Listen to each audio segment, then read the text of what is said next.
ஆட்டுக்குட்டி வாயில் பீடி வைத்த ஆடு மேய்ப்பவர் தகவல் அறிந்து சென்ற வனத்துறையினருக்கிடையே அதிர்ச்சியை ஏற்படுத்தியுள்ளது. இதை பற்றி முழு விவரங்களை சம்பவ இடத்தில் ஆடு மேய்க்கும் நமது செய்தியாளர் அருளிடம் கேட்கலாம். அருள், தற்போது விவரங்களை சொல்லுங்க. அருள், உடம்பு சரியில்லை, ஒரு நாள் லீவ் வேணும் அப்படின்னு சொல்லிட்டு போனீங்க, இப்போ ஆடு மேய்ச்சினுக்கிறீங்க, என்ன கதை?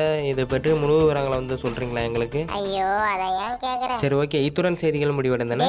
அதை சொல்லடா, இருடா ஒரு நிமிஷம். அருள், நேற்று ராஜஸ்தான் போயிட்டு வந்தது டயர்ட்ல இப்பதான் நிக்கிறேன். வந்ததுமே உடனே ஸ்டுடியோக்கு வர முடியாது அப்படின்னு சொல்லிட்டு தான் இன்னைக்கு நான் லீவு சொன்னேன். சோ இந்த லீவுக்கு வெடி வைக்கிற விதமா வீட்டுல ஆடு மேய்டா அப்படின்னு சொல்லிட்டு அனுப்பிச்சுட்டாங்க. ஆடு மேய்க்கிறதுக்கு பிடிச்ச போனா எங்க பெரியப்பா ஆட்டுக்குட்டிக்கு பீடி வாயில் வச்சுக்கிறான். இத்தகவல் பாத்தீங்கன்னா வனத்துறையினருக்கு தெரிஞ்சு அவரை பிடிச்சின்னு போய் விசாரணை மேற்கொள்ள இருக்கிறாங்க அப்படின்னு தகவல் கிடைச்சிருக்குது. மேலும் பாத்தீங்கன்னா ஆட்டுக்குட்டிக்கு எந்த விபத்தும் இல்லை, நான் தான் செக் பண்ணேன். ஆனா அந்த ஆட்டுக்குட்டி இன்னைக்கு காலையில இறந்துருச்சு அப்படின்னு தகவல் வந்திருக்குது.